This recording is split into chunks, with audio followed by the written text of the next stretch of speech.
नमस्कार, मी Rahul Theng. Global agriculture with Rahul या चॅनलमध्ये आपलं सहर्ष स्वागत आहे. खऱ्या अर्थाने या चॅनलच्या माध्यमातून मी गेल्या काही दिवसापासून व्हिडिओ अपलोड करतो आहे, तर भरभरून आपण प्रतिसाद देत आहे आणि विविध आपला जो रिस्पॉन्स मला मिळतो आहे, तर ते एक ऊर्जितमच्या माध्यमातून मला आपल्याला काही नॉलेज शेअर करण्यामध्ये अतिशय मनस्वी आनंद होतो आहे. मित्रांनो, ॲग्रिकल्चर सेक्टरमध्ये अभ्यास करून दिलेलं नॉलेज आणि आपण ते घेत आहेत हे सर्वात महत्त्वाचं आहे.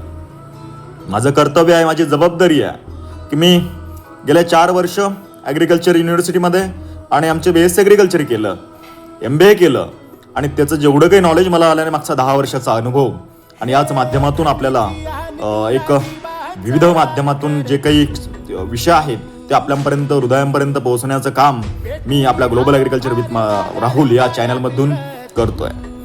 तर आता सगळ्यात महत्त्वाचा विषय घेऊन आलो आहे की आपल्या इंडियामध्ये ॲग्रिकल्चर सेक्टरमध्ये आता आपण बघताय की ॲग्रोकेमिकल इंडस्ट्रीज आहे. तर याच्यामध्ये जेवढ्या काही आपल्या कंपन्या आहेत, या कंपन्या ग्राउंड लेवलला काम करत आहेत.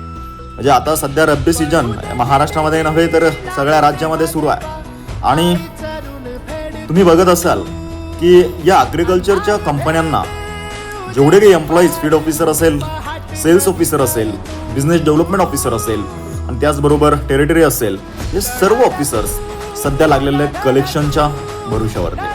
म्हणजे कलेक्शन करायचं ॲग्री इनपुट डीलर्सकडून याच्यावरती फोकस सध्या सुरू आहे. आणि या भागामध्ये म्हणजे विदर्भामध्ये तुम्ही बघचाल तर या सध्या हरभरा पीक लागवड झालेली आहे, ओनियन सुद्धा लागवड झालेली आहे आणि याच्यावरती छोटे मोठे स्प्रे सध्या सुरू आहे.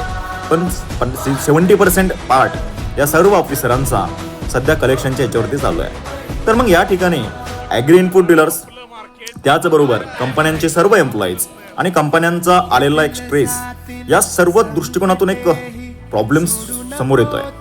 आणि हा प्रॉब्लेम्स बघता सगळ्यात महत्त्वाचा विषय असा वाटतोय की सध्या ऑनगोईंग क्रॉप आहे, म्हणजे पिकं सध्या उभी आहेत शेतामध्ये आणि खऱ्या अर्थाने ॲग्री इनपुट डीलर्सकडे कुठल्याही प्रकारचा पैसा अवेलेबल नाही आहे. आणि ज्या ॲग्री इनपुट डीलर्सकडे पैसा अवेलेबल आहे तर त्या ठिकाणी कलेक्शन त्या कंपन्यांचं होत आहे.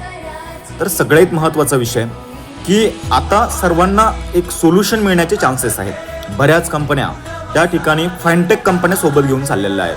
म्हणजे या ठिकाणी ॲग्री इनपुट डीलर्स, शेतकरी आणि त्याचबरोबर सर्वात महत्त्वाचा विषय की आपले कंपन्यांचा कॅश अँड कॅरी बिझनेस होणार आहे. तर मग या संदर्भामध्ये ॲग्रोकेमिकल इंडस्ट्रीमध्ये एक सर्वात मोठा सोल्युशन या ठिकाणी येत आहे. तर मग याचबरोबर या ठिकाणी सगळ्यात महत्त्वाचं फाइनटेक कंपन्या काय करतात, तर फाइनटेक कंपन्या याची मोठी जबाबदारी घेत आहे. म्हणजे या ठिकाणी कलेक्शनची जिम्मेदारी सर्वतः फाइनटेक कंपन्या घेत आहे. तर उदाहरणार्थ रुपीफाय टेक्नॉलॉजी सोल्युशन प्रायव्हेट लिमिटेड एक कंपनी आहे की जी कंपनी पूर्ण ओव्हरऑल इंडियामध्ये काम करते आणि ही कंपनी ॲग्री इनपुट डीलर्सला त्या ठिकाणी क्रेडिट देते. साधारणतः 25 लाखापर्यंत क्रेडिट देते त्याच्या क्रेडिट बेसवरती, त्याच्या शॉपवरती. आणि त्या ठिकाणी ती कंपनी ॲग्रीमेंट करते ॲग्रिकल्चर कंपन्यांसोबत. आणि मग ह्या कंपन्यांसोबत ॲग्रीमेंट केल्याच्या नंतर सर्वात महत्त्वाचं की त्या डीलरला त्या ठिकाणी जी कॅश डिस्काउंट मिळते तर त्या ठिकाणी त्यांचा इंटरेस्ट रेट त्या ठिकाणी दिला जातो. तर या ठिकाणी जे काही 12%, 13% तुम्हाला CD मिळते, या CDमधून तुम्हाला रुपीफायला इंटरेस्ट रेट द्यावा लागतो. तर ही सर्वात मोठी या ठिकाणी ब्रेकिंग न्यूज आपल्या इंडियामध्ये येते आणि मोठ्या प्रमाणावरती या ठिकाणी काम सुरू आहे.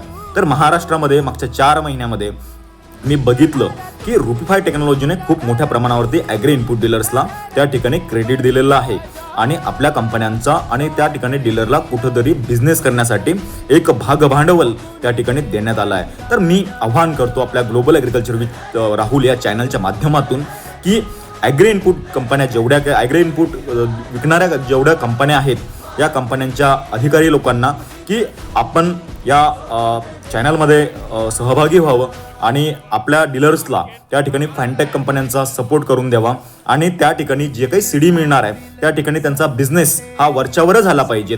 त्या ठिकाणी आपलं बिझनेसचं जे काही प्रोडक्ट्स आपण त्या ठिकाणी डीलर्सला देतोय तर त्या ठिकाणी तुम्ही जे काही ऑर्डर्स त्या ठिकाणी देताय तर तुमचाही बिझनेस कॅशिंग कॅरी करा, त्या डीलर्सचा बिझनेस त्या ठिकाणी ग्रोथ होऊ द्या आणि शेतकऱ्यांचाही त्या ठिकाणी फायदा होऊ द्या.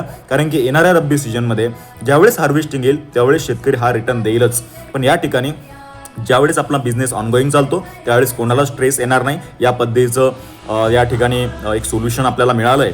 तर खऱ्या अर्थानं यामध्ये आपल्याला जायला काहीच हरकत नाही आहे. तर याची पूर्णपणे प्रोसेस आहे ते समजून घ्यावी आणि त्या ठिकाणी त्यांचे जे काही एम्प्लॉईज आहेत त्यांच्यासोबत हितगुज करावं, त्या पूर्ण प्रोसेस ऑनबोर्डिंगची प्रोसेस समजून घ्यावी आणि नंतरच याच्यामध्ये आपण पाऊल टाकावा. खऱ्या अर्थानं हा बिझनेस खूप सोपा आहे, इझी आहे. त्याच्यामध्ये फक्त आपल्याला कॅल्क्युलेशन्स करायचे आहेत आणि आपला बिझनेससाठी भागभांडवल घ्यायचं आहे. धन्यवाद. खऱ्या अर्थानं या चॅनलच्या माध्यमातून आपण नवीन नवीन विषय घेऊन येणारच आहोत.